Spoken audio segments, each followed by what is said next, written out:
Getting to be a regular customer around here. Well, I don't have a lot to do right now.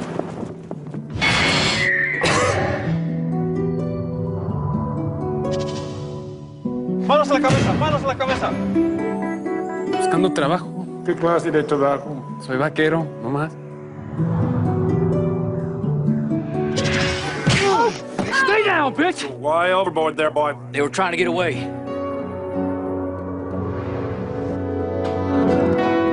Can I see some photo ID, sir? Si me llego a morir acá, me lleves con mi familia. Me entierras en mi pueblo.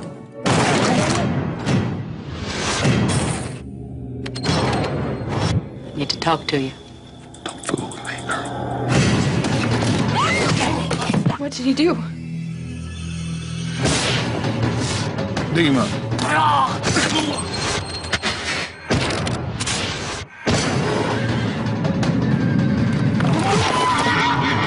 Buenos dias. What do you want? Four friends want some water for our horses. Right now, they should be somewhere right along in here headed for Mexico. Have you seen anyone coming through this area? I ain't seen anybody in 30 years. I don't need this bullshit!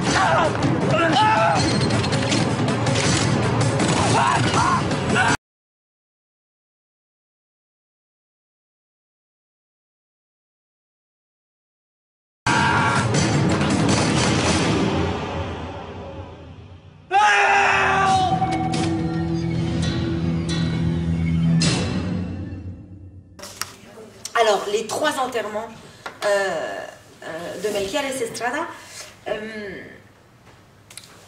D'abord, une chose, c'est la force cinématographique de la morale. On imagine toujours que la morale, le mot même, qui est entre la leçon de catéchisme et la punition à l'école, le mot même auquel on préfère le plus souvent le terme qui semble un peu plus technique et qui semble libre de tout moralisme, le mot éthique, on préfère dire éthique que morale, mais je vais conserver le terme moral, parce que c'est bien de ça qu'il s'agit, et la distinction entre éthique et morale n'a pas tellement de sens. Il y en a un qui est grec, il y en a un qui est latin, mais les deux renvoient à une seule réalité, celle qu'on voit dans ce film. Je trouve que ce film, et je n'aurai pas d'autres exemples à vous donner, mais peut-être que vous en aurez, prouve magistralement la force cinématographique de la morale. La vie est un western. La vie est un western parce que la distinction du bien et du mal est parfaitement claire. Elle se donne à voir sous cette lumière blanche d'un extrême sud, la lumière du désert, le bien et le mal.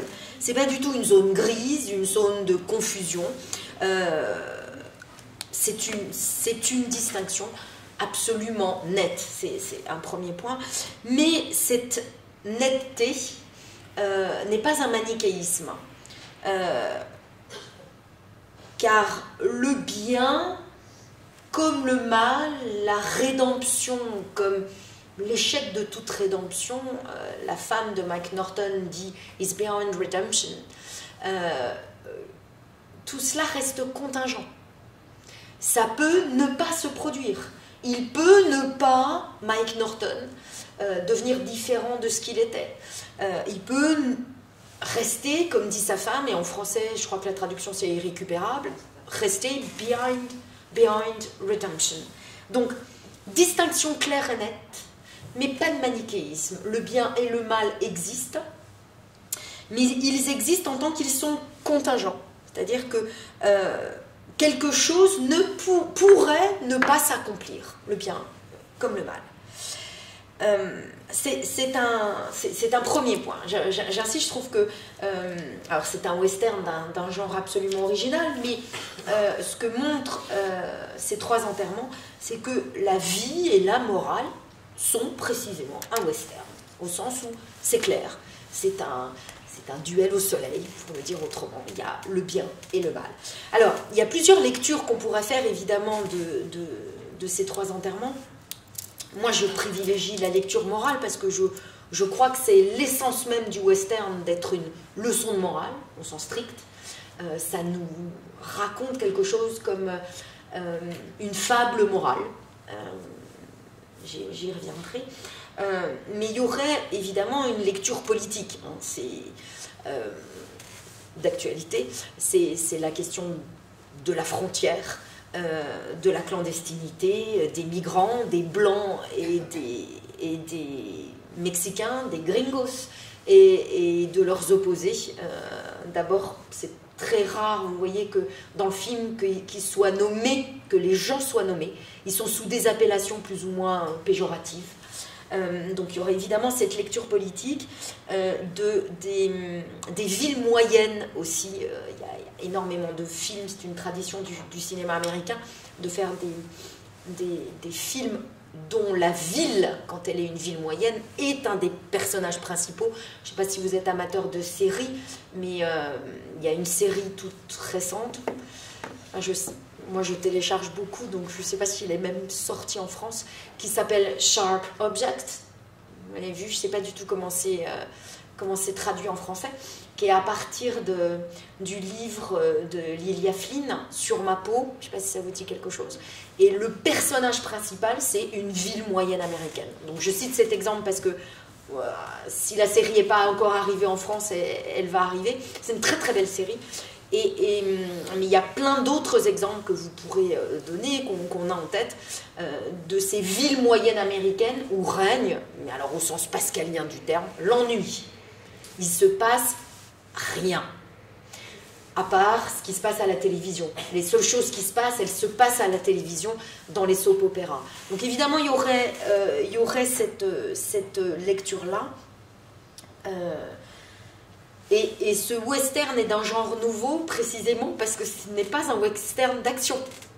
C'est un western de l'ennui et de l'avènement, on va y venir, de la conscience morale, donc de la lenteur. Vous avez vu qu'il y a très peu de paroles échangées. La plupart du temps, quand c'est Mike Norton, ce sont entre des onomatopées et des jurons. À part la fin, c'est pour ça que c'était important de l'avoir, c'est la seule phrase construite qui formule. Tommy Lee Jones ne parle pas davantage, à part pour dire « c'était mon ami ». Et pour dire « tu dois creuser une tombe ». Donc en fait, voilà les paroles les plus fortes. Donc c'est un... Si on voulait vraiment lui donner une appellation, c'est un western post-moderne, d'une certaine façon. Donc il n'est pas fondé sur vraiment l'action, mais sur une abstraction, sur le bien et le mal. Et le caractère abstrait au sens, c'est pas la vie quotidienne, c'est pas la vie comme elle va, hein, c'est ce que je veux mettre derrière abstrait, je pourrais tout aussi bien dire transcendant, le caractère transcendant de la morale, le fait que c'est pas ce qu'on voit, c'est pas ce qu'on fait d'ordinaire, ça demande d'accéder à une réalité plus absolue et plus radicale. Tout cela est exprimé par le désert dans le film. On a la ville de l'ennui et en face ou à côté ou tout de suite autour, le désert. La plupart des grandes images de ce western sont des images de désert. Alors pour ceux qui ont vu le film suivant de Tommy Lee Jones comme réalisateur, Homesman, je ne sais pas si certains parmi vous l'ont vu, oui, c'est un film sur le désert, vous êtes d'accord? C'est absolument, c'est pas le vide, mais c'est l'absolu. Tommy Lee Jones rend compte de l'absoluité de ce qui est en train de se passer par le désert. Racine l'a fait par la tragédie, Tommy Lee Jones le fait par le désert, au moyen du désert. Il y a quelque chose, vous voyez, ce qui rend compte du caractère absolu de ce qui est en train de se passer, c'est cette absence de paysage, ou le désert comme seul paysage. Il y a une lecture biblique qu'on pourrait évidemment faire aussi, avec des scènes qui sont manifestement bibliques, le bon samaritain, la terre promise, Jiménez comme terre promise, et puis surtout la fuite de Mike Norton qui veut échapper à la sollicitude de la morale, le fait que la morale ne vous lâche pas et qu'elle veut mordre comme un serpent, il veut s'enfuir dans une grotte dans le ventre de la baleine. C'est vraiment la scène de Jonas. Il veut pas tant s'enfuir, échapper à Pete Perkins, il veut échapper à cette morsure au sens propre de la morale qui ne vous lâche pas. Une fois qu'on est saisi par elle, elle ne vous lâche pas. Il y a une lecture aussi qui est frappante, et c'est pour ça que je dis que pour moi, je l'ai je l'ai vu de nombreuses fois, donc il n'a pas vieilli parce que je pense que je l'ai vu il n'y a pas si longtemps que ça, mais pour ceux qui l'ont vu en 2005, vous me direz. Et on sait que c'est quelque chose qui est très important pour Tommy Lee Jones. On pourrait faire une lecture autour de l'animal, ou l'animalité, parce qu'elle est partagée par les hommes et par les animaux. Et je dis le film n'a pas vieilli parce que de nos jours, évidemment, la cause animale, c'est à peu près sur toutes les lèvres, des végétariens ou non végétariens. Et dans ce film, ça m'a frappé à nouveau, parce que c'est devenu un sujet au centre des discussions et des débats, au centre de la philosophie même. Mais dans ce film, vous voyez que ça commence évidemment par le coyote, c'est un animal qui est au centre de l'intrigue, hein, c'est le coyote. C'est à cause de lui que Melquiades Estrada va mourir. Et puis, vous avez vu dans la première partie, surtout, au moment des 3 enterrements, il y a vraiment 2 parties dans le film, hein, les 3 enterrements et puis le voyage. Dans la première partie, toute la première partie est structurée par des parallèles très appuyés entre les hommes et les animaux. Les premières scènes, c'est... Tout le film est articulé autour de manger, être mangé, chasser, être chassé. La course aux migrants clandestins dans le ravin, hein, au tout début, c'est une chasse. Hein, c'est exactement la réplique de ce que fait le coyote au début du film. Être mangé, la femme de Mike Norton qui veut faire un régime, le bar-restaurant, qui est au centre de cette ville. On se demande s'il existe autre chose que cette ville, à part le bar-restaurant, 2 caravanes, 2 mobilhomes, et puis le bus qui vous emmène all abroad America, qui vous emmène ailleurs. Et puis évidemment, un parallèle qui est assez manifeste, hein, je pense qu'il ne vous a pas échappé. Donc chasser, être chassé, manger, être mangé, vivre, tuer, et puis la sexualité. Dans l'endroit où se donne rendez-vous Belmont, le shérif et la barmaid, Rachel, il y a un massacre, une tête de sanglier. La scène d'ailleurs n'est pas une scène de sexualité, c'est une scène animale. On voit l'animal pendu au mur. Donc il y a vraiment quelque chose, il y a une lecture qui est vraiment possible autour de l'animalité, encore une fois, parce que l'homme est un animal chassant et chassé comme un autre. Les animaux domestiques sont aussi les souffres-douleurs, évidemment. La sauvagerie de l'homme se manifeste à tous les niveaux envers son prochain, envers l'animal domestique et l'animal sauvage. La morale.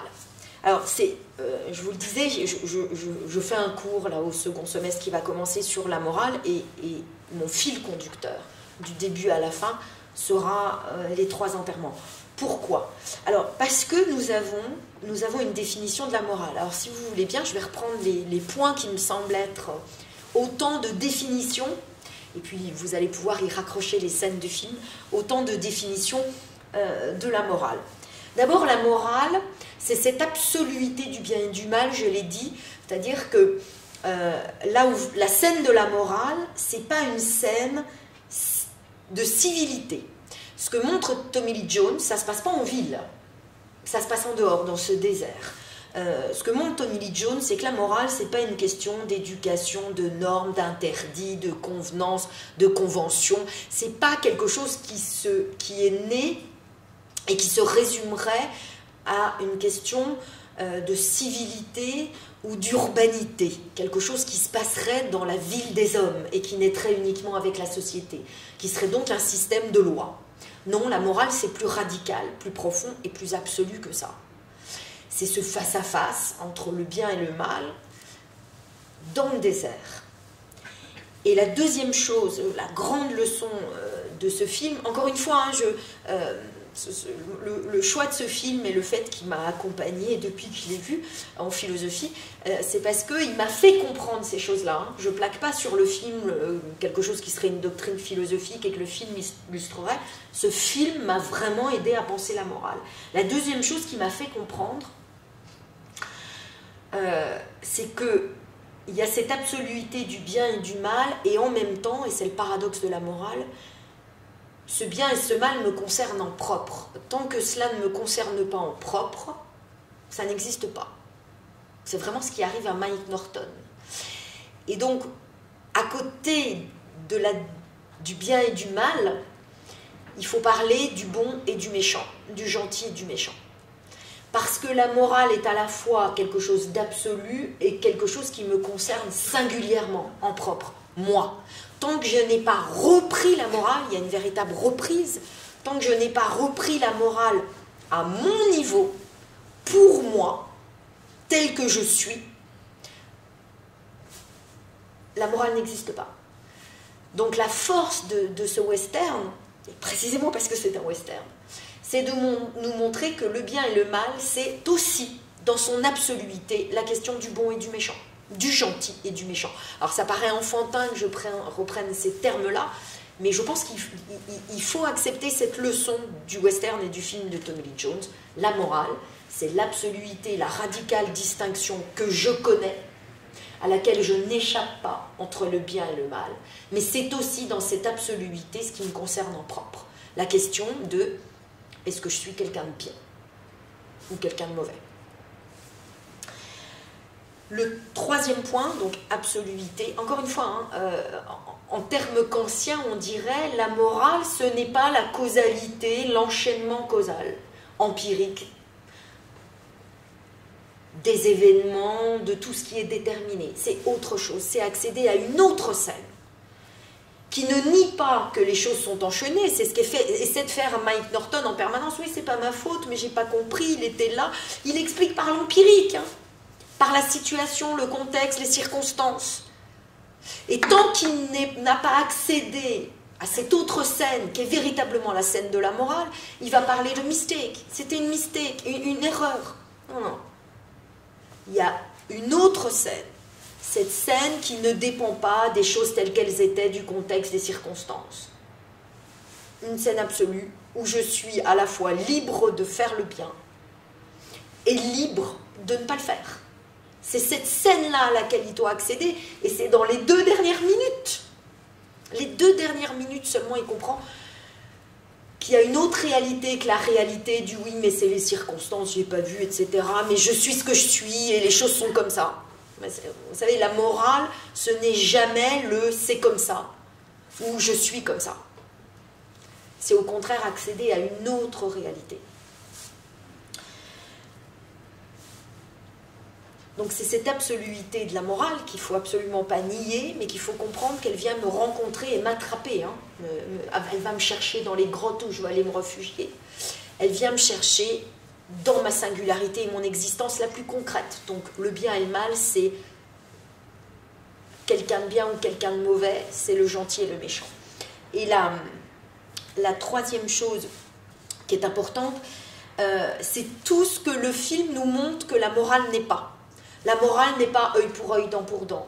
Quand la Mexicaine dit « et maintenant nous sommes quittes » et qu'elle le frappe et qu'ils ont tous les deux le pansement, c'est comique. C'est comique en réalité, c'est pas de la morale.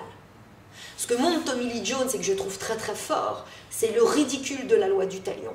On a tous les deux notre pansement sur les nez. Voilà le ridicule de la loi du talion.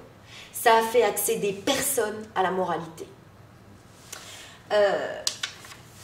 Je le redis aussi, je l'ai évoqué, la morale, ce n'est pas un système de loi, de code, d'interdit, ce n'est pas la question des gardes frontières. Tommy Lee Jones nous emmène ailleurs. Et même le shérif Belmont, qui fait exprès de mettre sa voiture dans le ravin, comprend que la morale ne sera pas la poursuite du soi-disant hors-la-loi. La morale n'est pas ce système de loi, d'interdit, de garde-frontière. C'est autre chose, c'est plus absolu, et lui, il démissionne. Lui, c'est le lâche par excellence. C'est celui qui ne dira rien, qui ne fera rien. Et quand même on a l'impression qu'il va accéder à cette morale, à cette absoluité de la morale, puisqu'il ne va pas tirer sur Tommy Lee Jones, en fait, il continue à être lâche. Il part en vacances. Il s'en va. Il s'extrait du monde de la morale.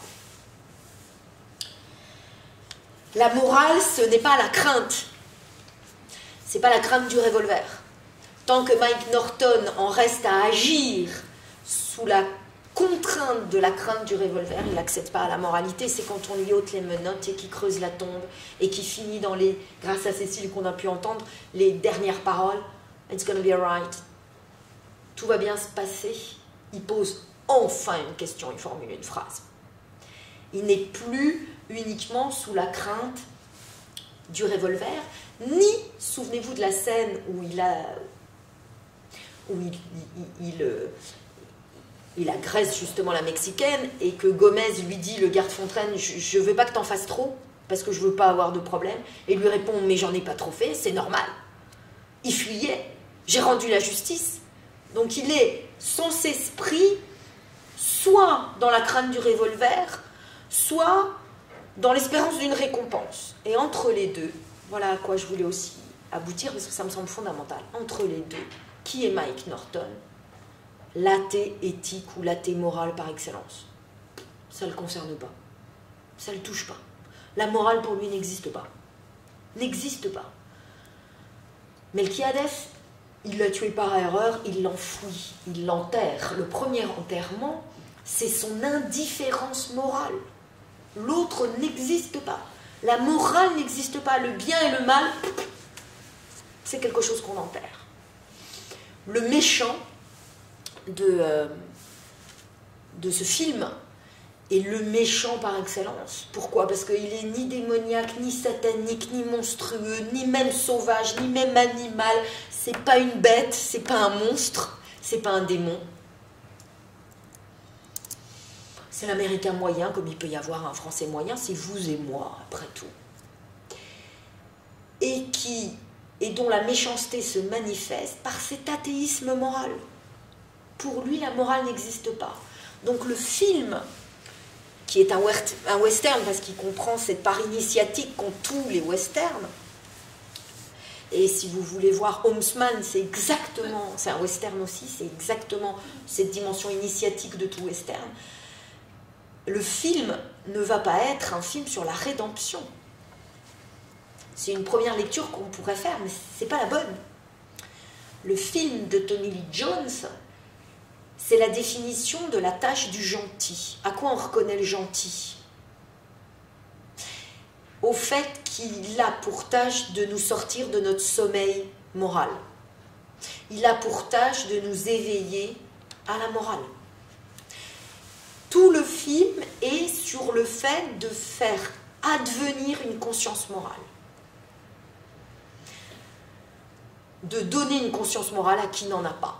Alors, il y a évidemment Mike Norton, hein, c'est ce face-à-face Pete Perkins et Mike Norton. Pete Perkins, qui est, dans son mutisme et son austérité, l'équivalent du désert. Il y a le bien et il y a le mal. Ce n'est pas possible de trouver des excuses entre les deux ou des circonstances atténuantes, aggravantes. Il y a le bien et le mal. C'est pour ça qu'il insiste. Il faut enterrer son ami. C'est-à-dire qu'il faut en fait le déterrer, faire advenir la morale. Alors il y a évidemment ces images très morbides où on voit Melquiades, mais c'est la figure même de la morale. Vous ne pouvez pas faire comme si vous n'aviez pas vu, pas entendu, pas senti. C'est là. Et c'est un serpent qui viendra vous mordre si vous voulez ne pas voir la morale. Donc l'originalité de ce film, parce que j'en connais peu qui soient des westerns et qui soient non pas le combat du bien et du mal. Il y a beaucoup de critiques cinématographiques au moment où il est sorti, je me souviens, ça m'avait agacé, qui disaient c'est le grand combat du bien et du mal. Pas du tout. C'est le grand avènement de la conscience morale. Et non pas dans un Far West, là où il n'y a pas de loi, mais dans un monde civilisé, où on a une Nintendo, on a la télévision, on a des armes, on a un système de règles. C'est plus le Far West, c'est plus l'Ouest lointain qui n'aurait pas de loi et pas de règles. Au contraire. Il y a des barbelés partout, tout est bien délimité. Il y a un poste de police, il y a des clandestins, des légaux. Eh bien, c'est dans ce Far West-là, si proche et si civilisé, qu'il faut faire advenir la morale. Donc je crois que c'est là le point fondamental. Si j'ai 2 minutes, je termine sur... oui, tu permets encore 2 minutes. Donc, encore une fois, j'insiste, ce méchant est un méchant ordinaire et c'est en cela qu'il est méchant.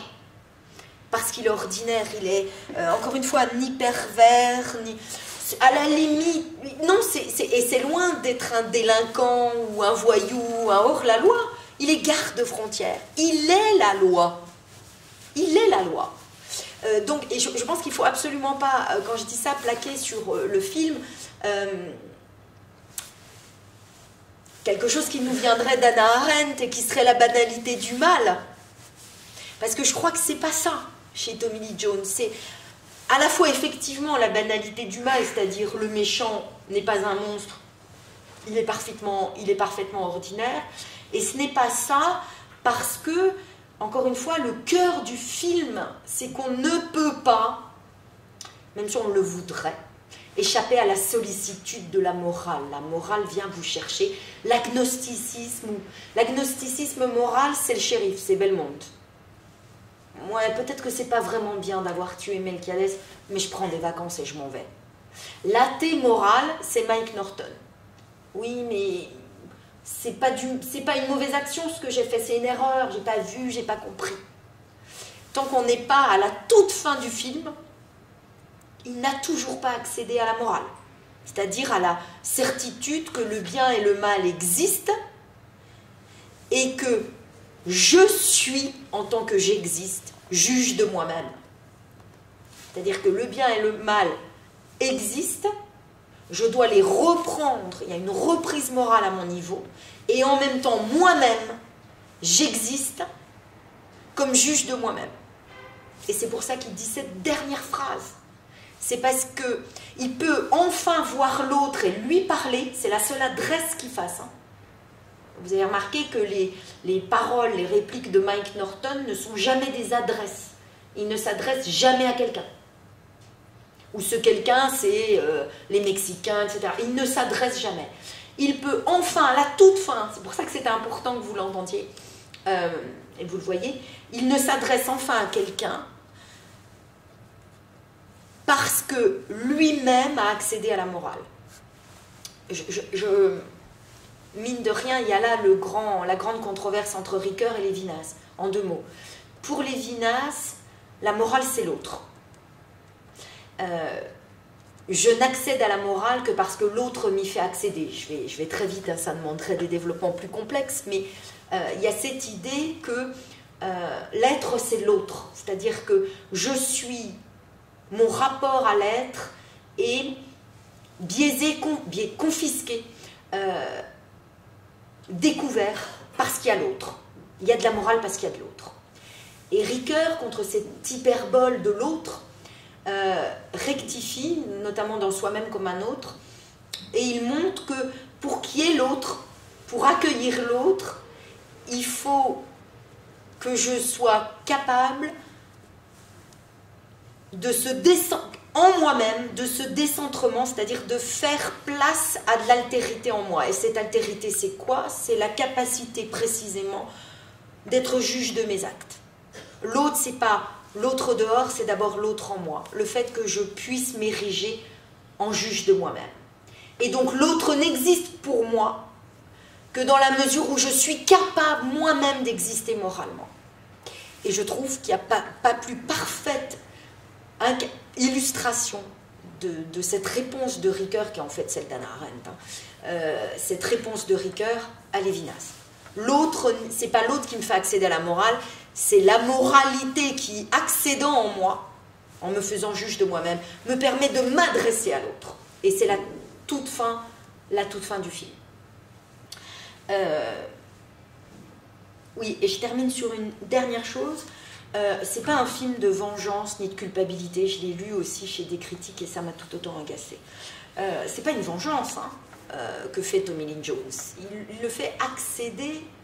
Il fait accéder Mike Norton, encore une fois, à la moralité, au bien, au mal. Il ne se venge pas, il ne le tue pas. Tant que vous restez dans la conceptualité de la vengeance, vous êtes du côté de Mike Norton, vous n'êtes pas dans la morale. Il lui dit « J'ai toujours cru que vous alliez me tuer ». Parce qu'il n'avait pas compris que c'était l'avènement de la conscience morale, donc pas la vengeance. Et la culpabilité, on pourrait dire que c'est un western de la culpabilité, à condition de faire de la culpabilité un élément parfaitement positif. Tant que vous n'avez pas l'humilité de la culpabilité, l'humilité de demander pardon. Donc c'est à la toute fin, le film tient dans les dernières minutes. Vous n'accédez pas à la morale. Donc la culpabilité, oui, est un chemin vers la morale Et en miroir, on a cette construction dans le film, culpabilité et en miroir, l'aveu. Toutes les scènes magistrales du film, les moments où l'intrigue se noue, ce sont des aveux. C'est la capacité à dire ce qu'on a fait. C'est Rachel qui vient dire à Pete, « Ah, mais ça y est, je sais qui l'a tué. Je l'ai entendu. » Et elle vient le dire. Belmont, le shérif, ne le fait pas. Et la toute fin, c'est Pete Perkins demandant à Mike Norton d'avouer, de confesser, de dire. Tant qu'on ne dit pas ce qu'on a fait, l'aveu, et en son miroir la culpabilité, faut demander pardon.